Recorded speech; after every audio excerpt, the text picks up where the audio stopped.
Tachycardia, or an elevated pulse rate, can be a significant problem and certainly needs some attention. And if somebody's heart is doing all kinds of craziness, it's absolutely going to freak them out for sure. But there's a little known underlying cause for tachycardia, and it appears that it's also the most common cause. And if this is the cause for your elevated pulse rate, it's something that you can fix yourself. You do not want to miss this.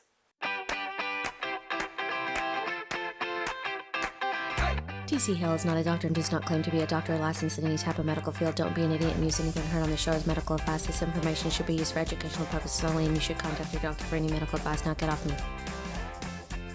Tachycardia can be a serious issue, and we kind of hear most that this is caused by birth defects. But some of these birth defects, when corrected, don't actually fix the problem. So we have to kind of consider, well, was it actually the birth defect? And there's a lot of people that feel that, well, there's probably millions of people with these birth defects and they just never have symptoms, so we never find out about it because we don't cut them open and poke around to find out. So we have to look at the other possibility that, hey, maybe something else is creating this problem. Now, from what I've seen, there do appear to be cases where a surgical procedure is required to fix the problem. But I've also heard directly from people who were scheduled for a heart surgery, but then using the information that you're going to learn in this video, they corrected the problem on their own in like 3 or 4 days, using a couple supplements that they picked up at their local health food store. So understand that there are other causes for an elevated pulse rate, and we have a 3-part podcast episode all about tachycardia where we talk about POTS and all the different variations and some of these other underlying causes. And I'll put the link to that podcast episode in the description below this video where we go into a lot of those other causes. But in this video, I want to talk about a cause that appears to be the most common cause from the clients that we see.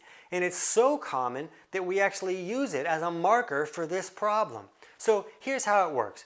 Dr. Emanuel Rivisi helped us understand that the body has a natural circadian rhythm at the cellular level. So during the day, our cells should be in a more catabolic state. And that's where the body's very good at creating energy and also breaking down old tissue and breaking down that debris so that the body can be rebuilt.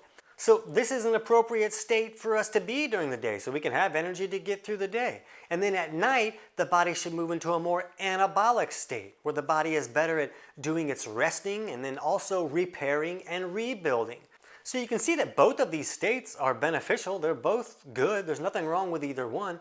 But for a variety of reasons, some people can get stuck too far into one of these states, or they get stuck in one of these states most of the time. And when that's the case, real problems can come about. So if someone is stuck in one of these states most of the time, it can kind of change the way that the body is operating, and that can create some real trouble. One of the issues that we see when someone is stuck too far in an anabolic state most of the time is we see an elevated pulse rate.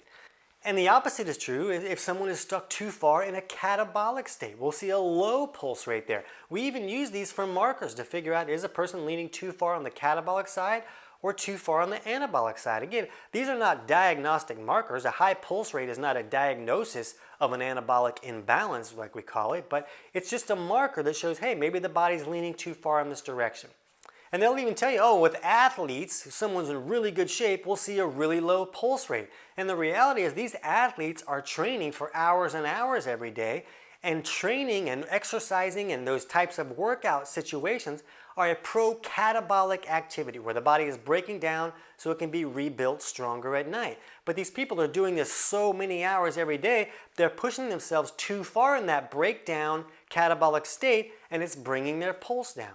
So if someone is dealing with tachycardia or elevated pulse, or maybe they're just waking up at night with a racing heart rate, they can look at these markers to see, oh, do I appear to be leaning too far on this anabolic side? And if so, I can take supplements or food choices that can push me more towards this catabolic state, balance out how the body is operating, and allow the pulse to come down.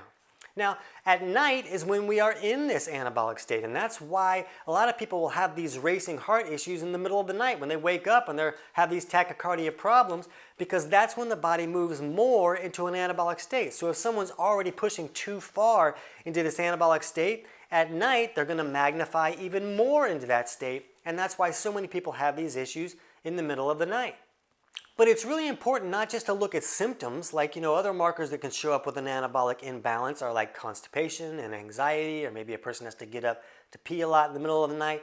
But just because you're dealing with one or a few of these symptoms doesn't mean a person is leaning too far on that anabolic side. We really want to look at your physiology, and there's simple tests that you can run at home using tools you can pick up at a pharmacy or a health food store. But you really want to look at these things to see, okay, am I leaning too far in this direction? And if you are, then it could be appropriate to take steps to correct that issue. You don't want to use things like a remedy just for a problem that you're having. A lot of people feel like tachycardia comes from potassium levels being too low. Well, maybe they're going to say, hey, I'll just supplement with some potassium. Potassium happens to be one of the most pro-anabolic minerals that there is. So if someone is having tachycardia because they're leaning too far on this anabolic side and they start supplementing with potassium, well, they're going to magnify. They're throwing gas on the fire. So it's really important to look at the individual instead of just treating a symptom with a remedy. So if it ends up that you are leaning too far on this anabolic side and you're dealing with tachycardia issues, you can take steps to correct that imbalance, and it's very likely that that issue could improve. Now, if this is not the underlying cause of your tachycardia, you can check out that podcast episode in the link below this video, and that'll give you some other ideas of other issues that can create this problem. But what I want you to do right now is jump over to our video on understanding an anabolic imbalance. That'll help you understand other markers and simple tests that you can look at to see, am I leaning too far on this anabolic side? And if you are, you can take steps to improve it. Let us know how it goes.